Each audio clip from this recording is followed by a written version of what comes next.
Hello, everyone. This is Dr. Walt DeKay and Dr. Walt DeKay's Cryptozoology World. I'm broadcasting to you from Tin City, Texas. And today I'm going to inaugurate this new broadcast. It's a podcast. What do you mean it's a podcast? It's a podcast. That's my nephew, Brazo, who's my technical support, because he's under house arrest because he's succeeded so wonderfully in life. What the hell's a podcast? It's on the internet. Broadcast. It's radio. There's no cameras it's on the here. internet, Uncle Walt. Oh, just shut up, Brazo. But podcast. I'm not Donald Sutherland. It sounds like something you'd throw around somebody's house waiting for him to clone. That's over some the internet. Damn thing. Anyway, sorry about that, folks.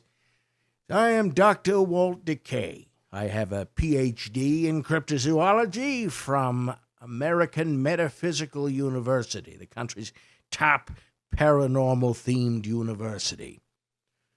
And today we're going to talk a little bit about my career, and for the ignorant out there, if you're unaware of who I am, anybody who's been involved in cryptozoology at all on any serious level knows who I am. I was a part of the Mackerel expeditions to Africa, where we successfully found the living dinosaur, the Mekele Mbembe, in stories and song. And I've also been a part of numerous Bigfoot expeditions for the Thunderbird, river monsters, all kinds of stuff like that. And on a regular basis, I conduct expeditions into the nearby, nearly inaccessible and rugged Panhandle Mountains, which brings me to my sponsor for this show, this broadcast, Brazo. Podcast, Uncle Walt. It's When I go searching the mountains for that dangerous ape man, it's always a matter of me taking my life into my own hands, because after all, the Panhandle Mountains are some of the most inhospitable mountains in the United States. So I always set up my command center when I'm doing those expeditions at the Panhandle Mountains public use area. And until recently, the county really hadn't done a very good job of making sure people like me had access to the electricity, water, and sewage that they needed to have a reasonably comfortable time camping out. But recently, the county finally contracted with Connor Support Services, or as I like to call them, Connor Adventure Technologies. And Connor has been setting up the linkages at the public use area that adventurers like me need. Now, Connor Adventure Technologies, they may not seem that personable at first. They may not say hi to you. In fact, you may not even see their workers at all. They're mostly wandering around at night. But let me tell you, when you get to know those guys, they'll get to a point where they come right up and rub against your camper and give you a little headbutt to let you know just how much they care. So, thank you, Connor, for your work at the public use area. So, the first thing I wanted to bring up today, given that this is the inaugural podcast, you hear that, Brazo? I used it, all right? I used your little the name you made up, the podcast. Hopefully that shuts you up, makes you happy. Yeah, I made that up. You bet. So, I received a letter recently from the Tin City Town Council.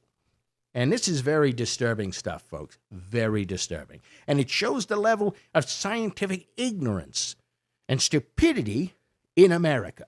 So let me just read the letter that I got here. So, Dear Mr. DeKay, it has been brought to the attention of the town council that you have a pile of scrap metal on your front lawn, which is currently extending onto the easement for the public street in front of your home. This scrap metal must be moved off of the easement within 30 days, or the town council will contract with a scrap removal company to have it moved at your expense. So, as I'm sure has not escaped your notice, we have a few problems with this letter, right? Right off the bat. I'm not Mr. DeKay. I'm Dr. DeKay. Doctor.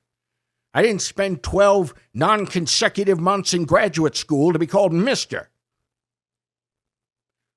Another little problem we have here is this is not a pile of scrap metal. If these ignorant hillbillies knew better, if they looked a little closer, they would see that it is an in-process Bigfoot cage. It's something I've been working on for the past couple of years. Admittedly, it's taking me some time. But first off, I have to get high-quality steel, which is not easy on a fixed income, let me tell you. And, I'm probably going to have to watch those expenses very closely. The Nazi that I voted for, it looks like he's going to take away my Social Security and my Medicaid, unfortunately. So, things are going to get tight. But more importantly than that, so I'm taking my time. This is, after all, a cage intended to hold a super strong ape man so that he doesn't harm my neighbors. And it seems to me like that's important enough for me to bother to take the requisite time in creating this cage. But apparently the erudites of the Tin City Town Council, it's called Tin City, but we don't even have a damn city council. We got a town council, right? Apparently those geniuses don't seem to understand, don't grasp even the most basics of scientific research. And so they're trying to pressure me to move the production along because a few of the bars to this thing are apparently extending onto an easement for a public street. Unbelievable. But folks, that's where we're at. That is the level of scientific literacy that's currently out there. Now, when I talk about cryptozoology, it's the same kind of thing. I will occasionally cross paths with one of these so-called biologists that go out and, they say that they're looking for new animals, and what do? They put out traps and cameras and all kinds of nonsense like that, and they say, oh, well, we're just looking for anything that we find. They call it a biological survey of areas. And how the hell do you expect to find a mythological creature if you're using traps and if you're looking for everything? If you're looking for everything, you're not going to find anything. In fact, I think I might trademark that. That's pretty good. If you're looking for everything, you're not going to find anything. That's Dr. Walt DeKay. That's what he said on the matter. So, now, these challenges aside, I have to say that living in Tin City is a wonderful opportunity to search for the most challenging and amazing cryptid of North America, the Bigfoot. And there have been many sightings in the Tin City area, especially the Panhandle Mountains. Now, as I mentioned, it's a very rugged region. So when I go exploring up there, with the support of Connor Adventure Technologies, I often have to stick to, like the high maintenance paths, hiking paths that they have up there. I don't want to go too crazy. And besides, I think it's reasonable to assume that Bigfoot is probably attracted to humans and human activity. Yeah, that's why there are so many reports of him. So this is actually a very hot region when it comes to cryptozoological activity.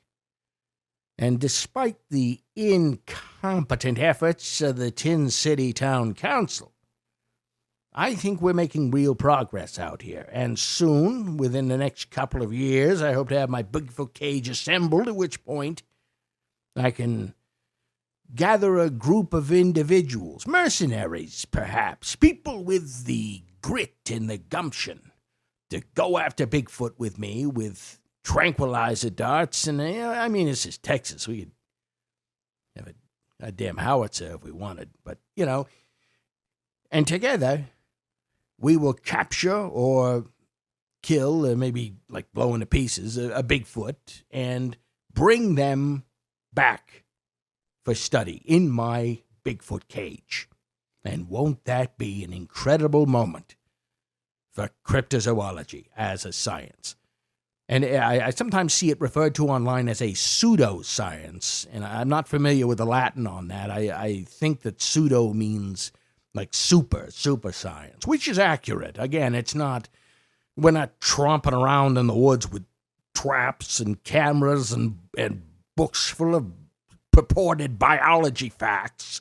Now, we're out there with a battered fedora and a drone, and if we're fortunate enough, TV cameras is part of our Netflix series, which, with your help, I may be able to land in another year or two.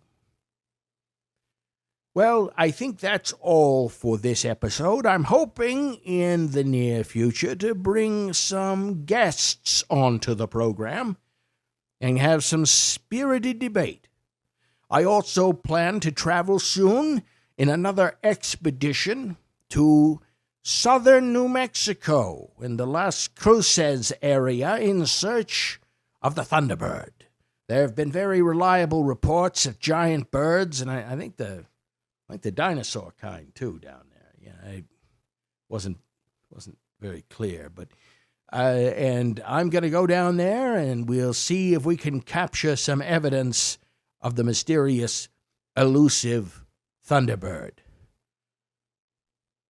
That's all for now. I'm Dr. Walt DeKay, the cryptozoologist, signing off.